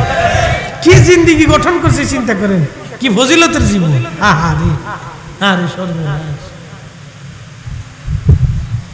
এখন প্রশ্ন হলো, আল্লাহ শয়তান সৃষ্টি করলেন আমাদেরকে পরীক্ষা করার জন্য। যদি শয়তান না থাকতো তাহলে পরীক্ষা হতো না। আজকে আল্লামা সাহেব কেবলা ফুলতুলি যদি এই জমিনে না আসতেন, আজকের ঈদে মিলাদুন নবীর মাহফিল আপনি পাইতেন না। আসতে বলেন কে? জোরে বলেন। আবার আমাদের বিরুদ্ধবাদী যারা আছে তারা যদি না আসতো তাহলে আমাদের জজবা হইতো না। এটা আল্লাহর সৌন্দর্য। এই জন্য জামাত ইসলাম যদি মনে করে যে না সুন্নি জামাত রাখবো না, তাহলে এটা ভুল সিদ্ধান্ত। যদি হেফাজত ইসলাম মনে করে যে না এই ফুলতুলি আমরা রাখতাম না, তাহলে এটা ভুল সিদ্ধান্ত। আর আমরা যদি মনে করি না হেফাজত এই দেশেই রাখবো না, তাহলে আমারও ভুল সিদ্ধান্ত। সবাইরই দরকার। কারে দরকার? সবাইরই দরকার। আমরা যদি মনে করি যে এ দেশে একটা হিন্দু থাকতে দেব না, তাহলে ভুল সিদ্ধান্ত। তারও দরকার। উনারে বানাইছে আল্লাহ, যদি সে না থাকতো তাহলে আল্লাহ কি জিনিস আপনি বুঝতেন না। কি কথা কন না কেন? আল্লাহ কি জিনিস, আল্লাহ কত বড় নিয়ামত, আল্লাহ আমাদের জন্য যে কত বড় রব, নাহলে আপনি বুঝতেন না। আমি ব্যাখ্যা বিশ্লেষণ করতাম না। শয়তান আল্লাহ থেকে জুদা হলো। 4 জায়গায় শয়তান কেঁদেছিল। ইমাম সুহাইলি রাহিমাহুল্লাহ আল বাদার ভিতরে ইমাম ইবনে কাসির লিখছেন যে শয়তান 4 বার পৃথিবীতে কাঁদছিল, এছাড়া ও কাঁদে না। শয়তান কিন্তু কাঁদে না, ওর চোখে পানি নেই, ও 4 বার দুনিয়াতে কাঁদছে। একবার যখন আল্লাহ রাব্বুল আলামিন ওয়া কানা মিনাল কাফিরিন বলে শয়তানকে ঘোষণা দিলেন, তখন শয়তান কাঁদতে লাগলো। শয়তান তখন আর্তনাদ করতে লাগলো, হায় আমার হলো কি, কি সর্বনাশ হলো। আবার শয়তানকে যখন জান্নাত থেকে আমার আল্লাহ দুনিয়ার মধ্যে ফেলে দিলেন, তখন আল্লাহ রাব্বুল আলামিন শয়তান তখন কাঁদলো। আবার যেই দিন এই 12 রবিউল আউয়ালে সোমবারে সুবহে সাদিকে রহমতের নবী, সৃষ্টির ফাউন্ডেশন হাবিবুল্লাহ, সাইয়্যিদুল কাউনাইন ওয়াস সাকালাইন, ইমামুল মুরসালিন, হাউজে কাউসার ওয়ালা, মাকামে মাহমুদ ওয়ালা, আল্লাহর হাবিব যখন তশরিফ আনলেন, জন্মগ্রহণ করলেন, তখন শয়তান এমন ভাবে আর্তনাদ করতে লাগলো, মাতম করতে লাগলো, কাঁদতে লাগলো। আহা, শয়তানের কান্না তখন শুধু কাঁদতে লাগলো। তামাম সৃষ্টি নবীর আগমনে খুশি, একমাত্র বেজার ছিল শয়তান। ইমাম সুহাইলি, ইমাম ইবনে কাসির আল বাদার মধ্যে লিখতেছেন শয়তান একমাত্র বেজার। এই জন্য নবীর আগমনে মিলাদুন নবীতে আমরা ঈদে মিলাদুন নবী মনে করি। আমরা নবীর আগমনের তামাম মাখলুক খুশি, একমাত্র শয়তান হলো বেজার। কথা বলেন ঠিক কিনা?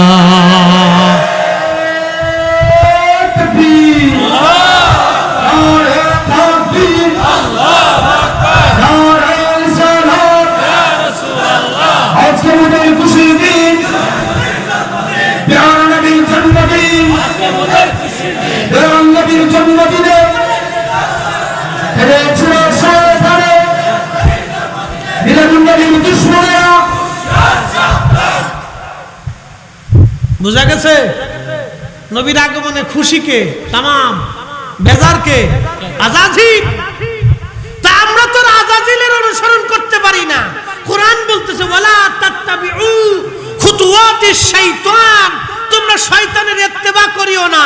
শয়তান যেই দিনে কাঁদছে সেই দিনে আমরা খুশি, আনন্দ না বেটা? এত দলিল লাগে নাকি মিলাদুন নবী? ইমানদার একটুতেই দলিল চলে। শয়তান এই দিন বেজার কান্না করেছিল, সেই দিন আমরা খুশি হলাম, আনন্দ পাইলাম, আনন্দ করলাম, নবীর আগমনে আমরা খুশি। এই জন্য কাজী নজরুল কত চমৎকার লেখছেন, ত্রিভুবনের প্রিয় মুহাম্মদ, ত্রিভুবনের প্রিয় মুহাম্মদ এলো রে দুনিয়ায় রে, সাগর আকাশ বাতাস দেখবি যদি আয় রে, সাগর আকাশ বাতাস ধুলির ধারা বেহেশত আজ জয় করিল দিল রে লাজ, ধুলির ধারা বেহেশত আজ জয় করিল দিল রে লাজ, আজকে খুশির ঢল নেমেছে ধূসর সাহারায় রে, সাগর আকাশ বাতাস দেখবি যদি আয় রে, সাগর আকাশ বাতাস দেখবি যদি। প্রেমবন্ধুগণ, কোলাউড়াবাসী, শয়তান রব্বে কারীম থেকে যখন বিতাড়িত হয়ে গেল, আল্লাহকে ডাক দিয়ে বলল, রব তুমি তো তোমার দরজা থেকে আমাকে তাড়ায় দিচ্ছ, আমি 9 লক্ষ বছর ধরে তোমার সেজদা দিলাম, তোমার ইবাদত করলাম, এর বিনিময় কি আমি কিছুই পাই না গো আল্লাহ? আল্লাহ বললেন, শয়তান রে কি চাস তুই? বলে, রব তখনও যদি সে মাফ চায় কিন্তু মাফ হয়ে যায়। তখনও বলতেছে, রব আমারে তুমি কিয়ামত 3টে জিনিস দিবা। আল্লাহ বলেন, কি চাও বলো? বলে, কিয়ামত পর্যন্ত আমার হায়াত দিবা, কিয়ামত অবধি মাহশরের দিন পর্যন্ত তুমি আমার হায়াত দিবা। আল্লাহ বলেন, তা দিলাম, তোকে কিয়ামত পর্যন্ত আমি আল্লাহ হায়াত বর্ধিত করে দিলাম। শয়তান বলে, রব তুমি আমাকে আরেকটা জিনিস দিবা। বলে, কি চাস? আল্লাহ তো সবই জানে, কি চাস বল? আল্লাহ সবই জানে, কিন্তু আমার মালিক রব্বুল আলামিন একটা দিয়ে আর একটা লালন পালন করেন, এটা আল্লাহর একটা পরীক্ষা। এ আমার দিকে তাকান, আদম আলাইহিস সালাম, এই ঘটনাটা পরে বলতেছে, আদমের কথা বলে যায়। আদম আলাইহিস সালাম, ওনাকে আল্লাহ বানাইলেন মাটি দিয়ে, পানি দিয়ে, আগুন দিয়ে, বাতাস দিয়ে, আব আতশ খাক বাদ, আগুন পানি মাটি বাতাস, 4টা বস্তু দিয়ে আদমরে বানাইয়া আল্লাহ জান্নাতের মধ্যে রাখলেন। আদমের পৃষ্ঠদেশে আল্লাহর কুদরতে হাত দিলেন। হাত দেওয়ার পরে কোটি কোটি রুহু সেই দিন আমরা আল্লাহ আদম নবীর সামনে উপস্থিত হলাম। আদম আলাইহিস সালাম দেখলেন ওই দিন কেউ কানা হবে, কেউ ল্যাংড়া হবে, কেউ বুবা হবে, কেউ পাগল হবে, কেউ ধনী হবে, কেউ চোর হবে, কেউ ডাকাত হবে, কেউ আলেম হবে, কেউ আবেদ হবে, কেউ জাহিদ হবে, কেউ নবী হবে, কেউ অলি হবে, কেউ বাচ্চা হবে, কেউ ভিখারি হবে, কেউ এরকম আল্লাহ হিন্দু হবে, কেউ মুসলমান হবে, কেউ বৌদ্ধ হবে, কেউ খ্রিস্টান হবে, কেউ ইহুদি হবে, কেউ শিখ হবে। এইরকম বিভিন্ন ধর্মে, বিভিন্ন মতে, বিভিন্ন দলে, বিভিন্ন কালারের, কালো হবে, দলা হবে, ভেঙ্গা হবে, ল্যাংড়া হবে, উঁচু হবে, নিচু হবে। এইরকম আদম আলাইহিস সালাম দেখার পরে আল্লাহকে ডাক দিয়ে বলেন, রাব্বি ওরা তো আমার সন্তান, সন্তানের প্রতি বাবার মায়া বেশি। আল্লাহ আমার কেউ ল্যাংড়া সন্তান হবে, কেউ বুবা সন্তান হবে, কেউ অন্ধ হবে, কেউ ভিখারি হবে, কেউ রাজা হবে আল্লাহ, কেউ চোর হবে, কেউ ডাকাত হবে আল্লাহ, কেউ লুচ্চা হবে, কেউ বদমাশ হবে, কেউ আবেদ হবে, কেউ ওলি হবে, কে নবী হবে, কে পরহেজগার হবে, কে আলেম হবে, কে জাহেদ হবে আল্লাহ। এইগুলির দরকার নাই আল্লাহ, সবাইরে সমান বানাইয়া দাও আল্লাহ, তুমি সবাইরে সমান বানিয়ে দাও আল্লাহ। ডাক ডাক আদম না, তা হবে না, তা হবে না। বলে রব কেন? আল্লাহ ডাক ডাক আদম রে, আমি বৈষম্য করে দুনিয়াতে বানাইলাম মানব জাতি, বৈষম্য করে পাঠাইলাম মানব জাতিরে পরীক্ষা করার জন্য, পরীক্ষা করার জন্য, পরীক্ষা করার জন্য।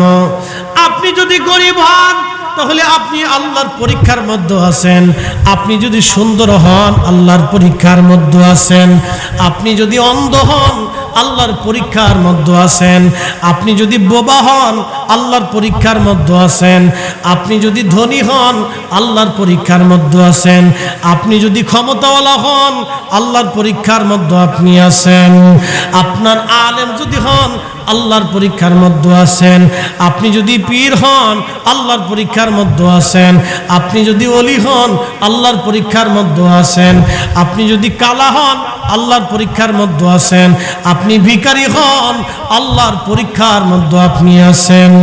জিন্দেগি পরীক্ষা, পরীক্ষা, পরীক্ষা জিন্দেগি।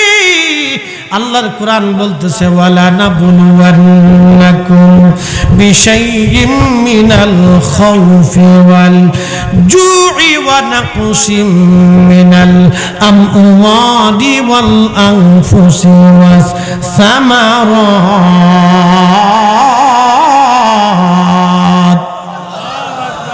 আমাদের জীবনে পরীক্ষা, এই জন্য চিন্তা করা যাবে না পরীক্ষা।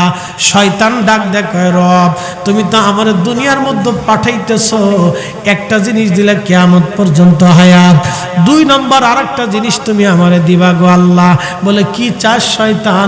বলে রব্বুল আলামিন তামাম পৃথিবী ঘুরে আসবো 1 সেকেন্ডের মধ্যে, এই শক্তি তুমি আমারে দেবা। এ আমার দিকে তাকান, শয়তান আমেরিকা যাইতে ভিসা লাগে, রাশিয়া যাইতে ভিসা লাগে, 1 মুহূর্তের ভিতরে তামাম পৃথিবী তসরুফ করে আসে। এত পাওয়ার আল্লাহ ওরে দিছে, 1 সেকেন্ডের ভিতরে তামাম পৃথিবী তসরুফ করে ঘুরে চলে আসে, তামাম পৃথিবী ঘুরে চলে আসে শয়তান। আমার আল্লাহ বললেন শয়তান আর কি চাস? শয়তান ডাক দিয়ে বলো রব্বুল আলামিন আমার আরেকটা জিনিস দিবা। বলে কি? 3 নাম্বার হলো আল্লাহ তোমার বান্দার শরীরে রক্তের শিরার ভিতর দিয়ে ঢুকে, মানবের শিরা রক্ত চিনেন আপনারা, রক্ত যে রগের ভিতর দিয়ে রক্ত পাঞ্চ হয়, রক্ত আসা যাওয়া করে, এই রগের ভিতর দিয়ে যে রক্ত পাঞ্চ হয় আল্লাহ ওই রগের ভিতর শিরার ভিতর দিয়ে ঢুকে প্রবেশ করে আমি বান্দার কালবের মধ্যে বসে ধোঁকা দিব, কালবের মধ্যে বসে ধোঁকা দেব আমি। শয়তান এই শক্তি তুমি আমারে দাও। আল্লাহ রাব্বুল আলামিন বলেন তাও দিলাম। কি করবি? শয়তান ডাক দেখা আল্লাহ তোর ইজ্জত জালালের কসম করে বলতেছি একটা বান্দাও তোকে জান্নাতে ঢুকতে আমি দেব না। সাপ কয়টারে ধোঁকা দিয়ে দিয়ে দিয়ে দিয়ে জাহান্নামী বানায় ফেলবো। আল্লাহ ধমক দিয়ে বলেন এ আজাজিল তুইও শুনে রাখ, তুই দুষ্টুমি করে ধোঁকা দিয়ে আমার বান্দারে ধোঁকা দিয়ে জাহান্নামী বানাবি। আজাজিল আমার বান্দারে গুনাহ করাবি। আমার বান্দা গুনাহ করার পরে যখন আমি মালিকের দরবারে ক্ষমা চাবে, আজাজিল আমি আমার বান্দার জীবনের গুনাহ, বান্দা ক্ষমা চাইতে দেরি হবে, তুই গুনাহ করাবি ধোঁকা দেওয়াইয়া, আর আমার বান্দা ক্ষমা চাইতে দেরি হবে, আমি আল্লাহ বান্দার জীবনের গুনাহগুলি ক্ষমা করতে দেরি করব না। একবার জোরে বলা যাবে কি আল্লাহু আকবার।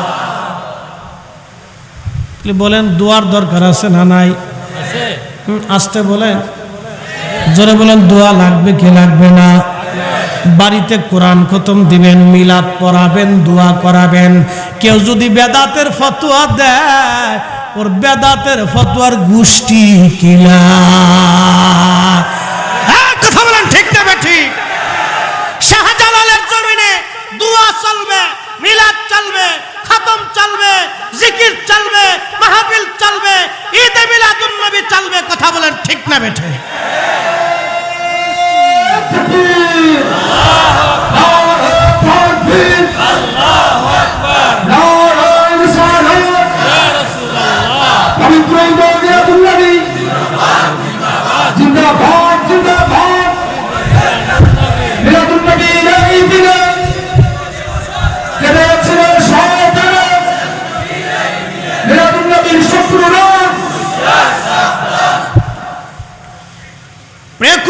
মুসলমান, এই শয়তান আল্লাহ আমাদের জন্য পাঠাইলেন পরীক্ষা করার জন্য। আল্লাহ শয়তান পাঠিয়ে দিয়ে বললেন, ওয়ালা তাত্তাবিউ খুতুওয়াতিশ শাইতান, শয়তানের ইত্তেবা করিও না। এরপরে আল্লাহ আরো বলল, ইন্নাহু লাকুম আদুউম মুবিন, সে তোমাদের প্রকাশ্য দুশমন, সে তোমাদের প্রকাশ্য দুশমন। শয়তান সৃষ্টি করলেন আমার আল্লাহ, এটাও আল্লাহর পরীক্ষা। এজন্য বাংলাদেশের সব দল থাকবে। কি কথা বলেন ঠিক কিনা? সবই থাকবে, সবাই দরকার, এটা আল্লাহর সৌন্দর্য। যদি মনে করেন আপনি আমার দেশে যারা বুকে হাত বেঁধে নামাজ পড়ে, ওরা যদি না থাকতো তাহলে আল্লাহর নবীর শানকে ছোট করে যে মুসলমান দেখে, এইটা আপনি বুঝতে পারতেন না। কথা কন না? এরা কি কয় জানেননি? এরা কয় আল্লাহ রসুলের আব্বা আম্মা দুইজন জাহান্নামী। যদি ওরা না থাকতো তাহলে আপনি জানতেনই না যে মুসলমানদের ভিতরে একদল তারা আল্লাহর নবীর আব্বা আম্মারে জাহান্নামী মনে করে। আরে আপনি একটু চিন্তা করেন তো, যেই রেহেমের ভিতরে আমার নবী থাকছে, যেই রেহেমে নবী থাকছে, যার দুগ্ধ পান করেছে, সেই মহিষী নারী কি করে জাহান্নামী হয়? আপনি একটু চিন্তা করেন। আল্লাহর কোরআন বলল, তাকাল্লুবাকা ফিস সাজিদিন,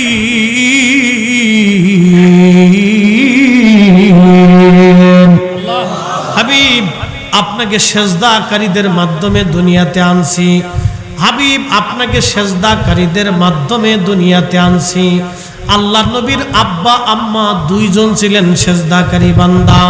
তারা জীবনে কোনোদিন কোনো প্রতিমার সামনে, কোনো মূর্তির সামনে, কোনো পাথরের সামনে, কোনো গাছের সামনে, সূর্যের সামনে, পাহাড়ের সামনে কোনোদিন মাথা নত করেন নাই, সেজদা তারা করেন নাই। তারা একবারে নিষ্কলঙ্ক ছিলেন। হযরত ইবনে আব্বাস রাদিয়াল্লাহু আনহু তাবুকের যুদ্ধের ময়দানে 30,000 সাহাবীর সামনে তিনি নবীজির প্রশংসা গাথা গাইতে যায় বলেছিলেন, তুনকালু মিন সালিবিন ইলা রাহিমিন ইজা মাদা আলামু বাদা তানাক। নবী গো, আল্লাহ আপনাকে পবিত্র চুল থেকে রেহেম থেকে চুল করে পবিত্রতার মাধ্যমে আল্লাহ দুনিয়াতে আনছেন। আল্লাহ নবী বলতেন, আমার মা তাহেরা তৈয়্যিবা পবিত্রা সতী সাধবী নারী ছিলেন আমার মা। জাহিলিয়াতের নাপাকি, শারাবি, খারাবি, হারামি কোন সোয়া, কোন বাতাস হযরত সাইয়্যিদা আমেনা রাদিয়াল্লাহু আনহার শরীরে লাগে নাই। একটা কথা মনে রাখবেন, তার পেটের ভিতরে আমার নবী ছিলেন। কোন শারাবি, খারাবি, হারামি, নাপাকি, কোন ফাহিশি, শিরকি হযরত সাইয়্যিদা আমেনা রাদিয়াল্লাহু আনহার শরীর স্পর্শ করে নাই। হযরত আব্দুল্লাহ ছিলেন তার স্বামী, আল্লাহর নবীর বাবা, যার মাধ্যমে নূরে মুহাম্মদী আসছে। কোন শারাবি, খারাবি, হারামি, নাপাকি আল্লাহু আকবার। কোন শিরিকি হযরত আব্দুল্লাহর শরীরে বাতাস পর্যন্ত লাগে নাই। ওরা কিভাবে বলতেছে, বলে দিচ্ছে ঠাস ঠাস ঠাস ঠাস করে বলে দিচ্ছে। বলার সময় একটু শরীরও কাঁপে না, মুখও কাঁপে না। আবার তাদের কথাও কিন্তু অনেক মানুষ মেনেও নিচ্ছে। কি কথা কর না কেন? অনেক লোক কি করতেছে, মেনে নিচ্ছে। তার মানে বোঝা গেল ওরা যদি না থাকতো তাহলে আপনি বুঝতেনই না যে এইরকম আকীদা বিশ্বাসের মানুষ দুনিয়াতে আছে। তা আমাদের ভিতরে এগুলো আল্লাহর পরীক্ষা, এগুলো থাকবে। প্রিয় মুসলমান, খুব মনোযোগ দিয়ে এখন আমি আল্লাহর নবীর জীবনের ছোট্ট একটু পাঠ, জীবনের একটা অংশ আপনাদের সামনে উঠাইয়া বিদায়ের দিকে চলে যাব। না কষ্ট হচ্ছে আপনাদের? তাহলে একসাথে জোরে বলেন তো আল্লাহু আকবার। সমস্ত শক্তি দিয়ে বলেন আল্লাহু আকবার। সূর্য চলে কার আইনে? আসমান চলে কার আইনে? চাঁদ চলে কার আইনে? জমিন চলে কার আইনে? নদীর পানি চলে কার আইনে? সমুদ্রের জোয়ার ভাটা কার আইনে? আমরা চলবো কার আইনে? তাহলে ঈদে মিলাদুন নবীর মাহফিল কার আইনে? জোরে বলেন কার? না না, আর জোরে বলেন কার? আল্লাহর আল্লাহর আল্লাহর আল্লাহর। কে বেদাতি? বেদাতি বললো ছাতা দেখার সময় আমাদের নাই। কথা কোন ঠিক কিনা? মনোযোগ দেন। আল্লাহর নবী দুনিয়াতে তাশরীফ আনলেন। সাইয়্যিদা আমেনা রাদিয়াল্লাহু আনহার বাড়ি হালিমা আসছে। উনি যখন ধাত্রীমা হয়ে মক্কায় আসলেন, সারা মানুষ মক্কা থেকে সন্তান নিয়ে তারা চলে গেল সুদূর তায়েফে। সবাই 3 দিন আগে চলে গেল, আর হালিমা 3 দিন পরে আসছে। উনার উট ছিল দুর্বল, উনার গাধা ছিল দুর্বল, উনি নিজেও ছিলেন দুর্বল। সাইয়্যিদা আমিনা তিনি বলতেছেন, হযরত সাইয়্যিদা হালিমাতুস সাদিয়া তিনি বলেন, আমি মক্কায় গেলাম। মক্কায় যাওয়ার পরে আমি মক্কাবাসীদের কাছে খোঁজ নিলাম মক্কায় কি কারো বাড়ি কোনো সন্তান আছে কিনা। সবাই বলল না, মক্কার ঘরে মক্কার বাড়ি কারো বাড়ি সন্তান নাই। সাইয়্যিদা আমিনা হালিমাতুস সাদিয়া তিনি তিনার স্বামীকে বললেন, স্বামী রে, মক্কায় কারো বাড়ি কোনো সন্তান নাই, চলো আমরা ফিরে চলে যাই। কিন্তু একজনের বাড়ি মাত্র একটা বাচ্চা আছে, তার নাম আমেনা।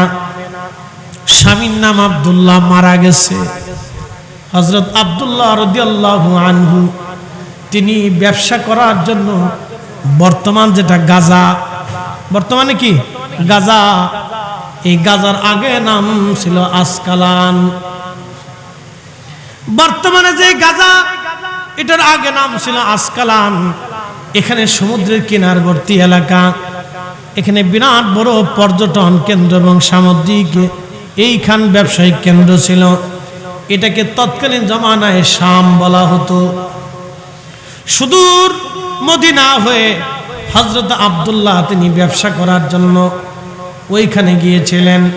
ওখান থেকে মাল কিনে ব্যবসা করে উনি রওনা হয়ে ফিরে আসার সময় মদিনা আসার পরে তিনি অসুস্থ হয়ে পড়লেন। মদিনা আসার পরে তিনি অসুস্থ হয়ে গেলেন। অসুস্থ হয়ে যাওয়ার পরে হযরতে আব্দুল্লাহ তিনি ইন্তেকাল করলেন। তখন হযরতে আমেনা রাদিয়াল্লাহু আনহা, আমার নবীজির মা তখন অন্তঃসত্ত্বা, আমার রাসূল তার মায়ের রেহেমের ভিতরে তাশরীফ এনেছেন। তখন আব্দুল্লাহ রাদিয়াল্লাহু আনহু ইন্তেকাল করলেন। মক্কায় খবর আসলো আব্দুল্লাহর দুনিয়াতে নাই, সে মারা গেছে। নবীজির দাদা হযরত আব্দুল মুত্তালিব তিনার সন্তান হারেসকে মদিনায় পাঠায় বললেন, বেটা দেখে আসো আমার আব্দুল্লাহ কি বেঁচে আছে না মরে গেছে। হারেস মক্কায় মদিনায় এসে দেখলেন না, আব্দুল্লাহ মারা গেছে, তাকে কবর দেওয়া হয়েছে। আমি যতটুকুন জানছি, আমার দিকে তাকান, আমি যতটুকুন জানলাম মদিনায় যাওয়ার পরে মদিনাতে সংস্কার কাজ চলতেছিল। হযরতে আব্দুল্লাহর লাশ পাওয়া গিয়েছিল মদিনায়। একবার জোরে বলা যাবে আল্লাহু আকবার। হায় হায় হায়, সেই লাশ উঠাইয়া জান্নাতুল বাকিতে দাফন করা হয়েছে, কিন্তু কোন জায়গা করা হয়েছে কোনো চিহ্ন দেয় নাই। বর্তমান যে মসজিদে নববী, এই মসজিদে নববীর বিরাট বড় এরিয়ার ভিতরে লাশ পড়েছিল। ওই লাশ পাওয়ার পরে উঠাইয়া জান্নাতুল বাকিতে দাফন করা হয়েছে। সেটা আব্দুল্লাহ রাদিয়াল্লাহু আনহুর লাশ। 1000 বছর পর তার লাশ অক্ষত নষ্ট হয় নাই, কারণ তারই মাধ্যমে রাহমাতুল লিল আলামিন দুনিয়াতে আসছে। এ লাশ পচতে পারে না, গলতে পারে না, নষ্ট হতে পারে না। কথা বলেন ঠিক কিনা?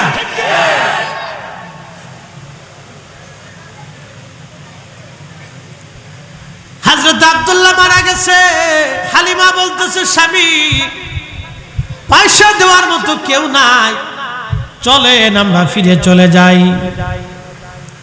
হালিমার স্বামী ডাক দিয়ে বলতেছে, হালিমারে শূন্য শূন্য ফিরে চলে যাব রে হালিমা, একটু কথা শোনো রে হালিমা। বলে কি কথা স্বামী বলেন? একটা বারের জন্য ওই সন্তানটা একটা নজর দেখে আসি, নেই বা না নেই একটা বার দেখে আসি। হযরত হালিমাতুস সাদিয়া বলতেছে, স্বামীর কথা অনুযায়ী একটা নজর দেখার জন্য আমি গেলাম। দোলনার ভিতরে নবীকে শুয়ে রাখা হয়েছিল। আমি যাই দেখি শরীরের ভিতরে সবুজ রেশমের একটা কাপড় দিয়ে ঘিরে রাখা ছিল, এবং পিঠের নিচে সাদা রেশমের কাপড় দিয়ে ঘিরে রাখা ছিল। এত সুঘ্রাণ, আল্লাহু আকবার। হালিমা বলতেছে, এত সুঘ্রাণ আসতেছিল, এই সুঘ্রাণ আমি দুনিয়ার কোন বস্তুর মধ্যে কোনোদিন আমি পাই নাই। এত সুঘ্রাণ, নবীর সেই সুঘ্রাণ এখনো আছে। বলবেন ফরিদি হুজুর কোন জায়গা? 2টা জায়গা ঠিকানা দিব। 1 নম্বর চলে যাবেন বাইতুল আকসা। বাইতুল আকসাতে যাওয়ার পরে যেই পাথর মোবারকে আল্লাহর নবী কদম মোবারক রেখে বোরাকে সওয়ার হয়েছিল, সেই পাথর বাইতুল আকসাতে এখনো আছে। কিন্তু আশ্চর্য, আমার নবীর কদম মোবারকের ছোঁয়া লাগার কারণে পাথরটা নরম হয়ে যায়। পাথরের ভিতরে নবীজির কদম মোবারকের চিহ্ন বসে যায়। সেই চিহ্ন থেকে 1450 বছর পার হয়ে গেল, এখনো সুঘ্রাণ আসতে থাকে। আতর মাখানো লাগে না, সুঘ্রাণ আসতে থাকে, আসতে থাকে। একবার জোরে বলা যাবে কি ইয়া রাসূলুল্লাহ? চিৎকার মেরে বলেন আল্লাহু আকবার। তাহলে যারা বলে নবী আমাদের মতো, আমরা নবীর মতো, তাদের দাবিতে তারা মিথ্যাবাদী, তারা ভুলের মধ্যে আছে। আমরা সুন্নিরাই হক হক হক। কথা কোন ঠিক কি না? খুব মনোযোগ দিয়েন। বলে হুজুর আর কোন জায়গা সেই সুঘ্রাণ আছে? সেই সুঘ্রাণটা যদি দ্বিতীয় জায়গা পেতে চান, উহুদের ময়দানে চলে যাবেন। উহুদের মাঠের মধ্যে পাবেন না, উহুদের পাহাড়ে যেতে হবে আপনাকে। বলে পাহাড়ের কোন জায়গা যাবেন? ঠিকানা দিয়ে যাই। পাহাড়ের ওই জায়গা যাবেন যেখানে নবীজির দন্ত মোবারক শহীদ হওয়ার পরে, মাথা মোবারকে লোহার হেলমেটের করা ঢুকে যাওয়ার পরে আল্লাহর নবীকে সাহাবীরা এবং ফেরেশতারা ধরে নিয়ে উহুদ পাহাড়ের সেই ফাঁকা জায়গায়, একবারের পাহাড়ের কোনায় একটা পাথরের বিরাট বড় মস্ত বড় পাথরের ফাঁকা, ওই ফাঁকা জায়গায় আল্লাহর নবী সারা রাত্র বিশ্রাম করেছিলেন। সারা মদিনায় জানাজানি হয়েছিল নবী নাই, নবী শহীদ হয়ে গেছে। ওই জায়গায় নবীজি বিশ্রাম করতেছিলেন। ওই জায়গা যাবেন, দিনের বেলা গেলে হবে না, রাত্রি বেলা যাবেন। রাত্রি বেলা যাওয়ার পরে আমি ফরিদি আপনাদের সিলেটের মাওলানা খাজা মাইনুদ্দিন আহমদ জালালাবাদী সাহেব ছিলেন। এবছর হজে গিয়েছিলাম, মাওলানা গজনবী ভাই ছিলেন আপনাদের সিলেটে, আরো কয়েকজন আলেম। বন্ধু আপনাদের এমপি শাহ হুজুর, তিনার সঙ্গে একসঙ্গে আমরা হজ করেছি। উনিও ছিলেন এবছর হজে, আমিও গিয়েছিলাম, একসঙ্গে খাওয়া দাওয়া করেছি। বন্ধু খুব মনোযোগ দিবেন, হজে গেলাম, ওখান থেকে আমরা কয়েকজন আলেম উহুদের পাহাড়ে চলে গেলাম। উহুদের সেই ফাঁকা জায়গা, এশার নামাজের সময় যখন গিয়েছি, মনোযোগ দিবেন, এশার নামাজের সময় যখন গেলাম, আল্লাহু আকবার, বাতাস থেকে শুধু সুঘ্রাণ আসতে লাগলো, শুধু ঘেরান আর ঘেরান। আমাকে জালালাবাদী সাহেব বললেন, মামা আমি বাইতুল আকসার সেই পাথরে যেই ঘ্রাণ পেয়েছিলাম, আজকে উহুদের পাহাড়ের সেই ফাঁকার ভিতর থেকে, যেখানে আল্লাহর নবী বিশ্রাম করতে ছেড়েছিলেন, এই ফাঁকা থেকে যেই ঘ্রাণ, বাইতুল আকসার পাথরে একই রকম ঘ্রাণ। একসাথে জোরে বলবেন কি আল্লাহু আকবার? না না হয় না, আরো জোরে বলেন। নবী নাই কিন্তু ঘ্রাণ আছে। ওয়াল্লাহি বিল্লাহি তাল্লাহি, মাহফিল সাক্ষী, শুধু আমি না, আমরা 4-5 জন আলেম কয়েক ঘন্টা ওইখানে বসলাম। ঘ্রাণ আসতেছে বাতাসে, ওখানে সিমেন্ট দিয়ে লাগানো আছে, মাঝখানে একটু কেটে ফাঁকা করে রাখা। চিন্তা করলাম ভিতরে তো যাওয়ার সুযোগ নাই, আমরা পাথর বেয়ে উঠে ফাঁকা দিয়ে মাথা ঢুকাইলাম। আল্লাহর কসম, কুলাউড়াবাসী, এমন সুঘ্রাণ পৃথিবীর কোন আতরে আপনি আর পাবেন না। 1450 বছর পরে নবীর ঘ্রাণ এখনো আসে, 1450 বছর পরেও সেখান থেকে ঘ্রাণ আসে, ঘ্রাণ আসে, ঘ্রাণ আসে, ঘ্রাণ আসে। তার মানে নবীর জায়গা নবী আছে, আমাদের চোখের জায়গা চোখ নাই। নবীর সুঘ্রাণ যদি 1450 বছর পরে সেই জান্নাতি ঘ্রাণ এখনো পাওয়া যায়, তার মানে বোঝা গেল নবী আর আমরা এক মানুষ, তা হতে পারে না। কি কথা বলেন, ঠিক কিনা? এশার নামাজ পড়লাম, নফল পড়লাম, মিলাদ শরীফ পড়লাম, দোয়া করতে লাগলাম, কান্নাকাটি করলাম, মাপ চাইলাম আল্লাহর কাছে, আল্লাহর দরবারে ক্ষমা চাইলাম। ওই সময় আমার কাছে যারা দোয়া চাইছিল তাদের জন্য দোয়া করলাম।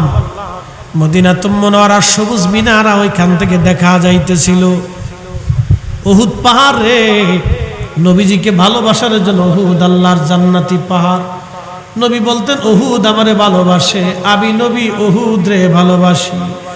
আলা বাবিম মিন আবওয়াবিল জান্নাহ, এই উহুদ হলো একটা জান্নাতের পাহাড়।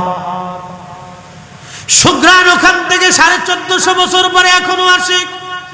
হালিমাতুস সাদিয়া বলতেছে, আমি রাসূলের কদম মোবারকের, নবীজির দোলনা মোবারকের কাছে গেলাম, এমন সুঘ্রাণ আসতেছে, দুনিয়ার কোন আতরে এমন সুঘ্রাণ আমি পাইনি।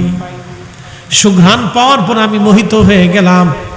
নবীজির সুন্দর চেহারা দেখে হালিমা বলতেছিলেন, দুনিয়ার মানুষ, মানুষ যে এত সুন্দর হয়, আমি হালিমা জীবনেও কোনোদিন দেখি নাই এত সুন্দর মানুষ, এত সুন্দর চেহারা তার নুরানি, এত সুন্দর আমার নবী। হালিমা বলতেছে, নবীজির ঘুম ভাঙানোর জন্য বক্ষ থেকে সবুজ, সাদা সবুজ রেশমের কাপড় আমি সরাইয়া আমার হাতের আঙ্গুলি দিয়া বক্ষ মোবারকে আলতো আলতো করে মেসেজ করতেছিলাম।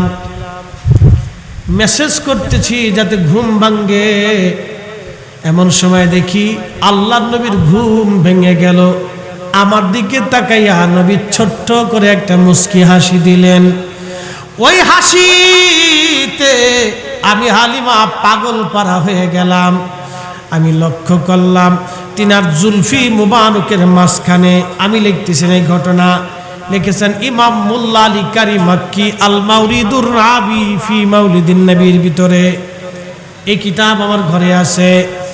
বন্ধু, হযরত হালিমা বলতেছে, দুই জুলফি মুবারকের মাঝখানে কপাল, এই কপাল থেকে একটা নূর মুবারক, নূর মুবারক, নূর মুবারক বের হয়ে খেলালাস সামা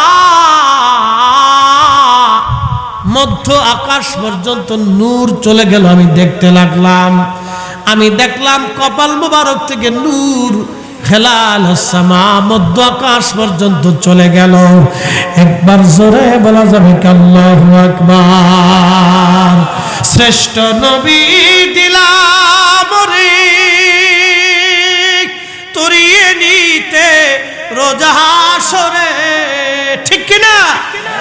শ্রেষ্ঠ নবী দিলাম রে তরিয়ে নিতে রোজা হাসরে, পথ না ভুলি তাই তো দিলে পাক কুরআনের বাণী।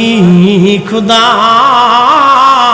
তোমার মেঘের বাণী, সুন্দর ফুল সুন্দর ফল মিঠা নদীর পানি, খুদা তোমার মেঘের বাণী, খুদা তোমার মেঘের বাণী।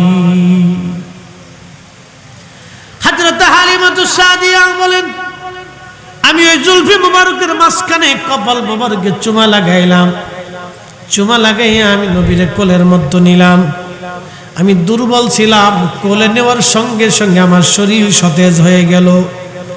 আমার উট, আমার দিকে তাকান, উট উট দৌড়াইয়া, যে উট নিয়ে হালিমা তায়েব থেকে মক্কা এসেছিল, এই উট দৌড়াইয়া দৌড়াইয়া দৌড়াইয়া কাবা শরীফের সামনে যাইয়া আল্লাহর ঘরের সামনে সেজদায় পড়ে গেল।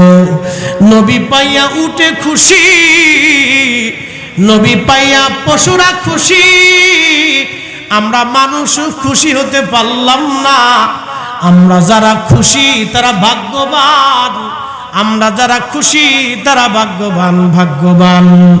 ওরে বনের যত পশু গণ ভক্তি করতই দুই চরণ, মেঘমালা ছায়া দিত গায় গো নবীজি, কোন সাধনে পাইব তোমায়, বলেন কোন সাধনে পাইব তোমায় গো নবীজি, গোলামেরে দেখা দিবেননি। আল্লাহুম্মা সাল্লি, জবান খুলে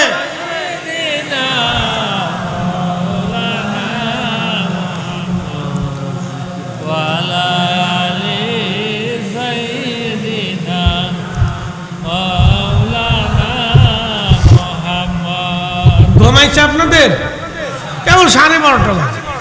হ্যাঁ দিচ্ছি দিচ্ছি, একসাথে বলেন আল্লাহু আকবার। একটু জবান খুলে লা ইলাহা জোরে ইল্লাল্লাহ, লা ইলাহা লা ইলাহা, জবান খুলে আল্লাহ আল্লাহ আল্লাহ আল্লাহ আল্লাহ আল্লাহ আল্লাহ Allah, Allah, Allah, Allah, Allah, Allah, Allah.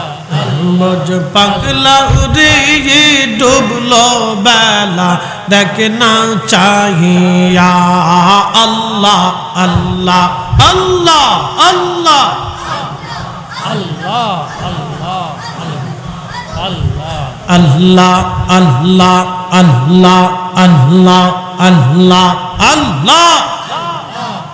বজ পাগলা রে ডুবলো বেলা দেখনা চাহিয়া, আল্লাহ আল্লাহ Allah. পরপারের ডাক পড়িলে, পরপারের ডাক পড়িলে, পারখা বি তুই কি দিয়া, পারখা বি তুই কি দিয়া, ডুবলো বেলা দেখনা চাহিয়া, আল্লাহ আল্লাহ আল্লাহ আল্লাহ Allah, Allah, Allah. বোঝ পাগলা রে ডুবলো বেলা দেখনা চাহিয়া, আল্লাহ আল্লাহ আল্লাহ আল্লাহ আল্লাহ আল্লাহ সাদের জীবন হেলাই হেলাই শেষ হইতে চলিল নামাজ রোজা জিকির ফিকির কিছুই নাহি হইল সাদের জীবন হেলাই হেলাই শেষ হইতে চলিল নামাজ রোজা জিকির ফিকির কিছুই নাহি হইল রংতা মা শাহিদিন কাটাইলা রংতা মা শাহিদিন কাটাইলা আল্লাহর জিকির করলা না আল্লাহর জিকির করলা না ডুবলো বেলা দেখ না চাহিয়া আল্লাহ আল্লাহ আল্লাহ জবান খুলে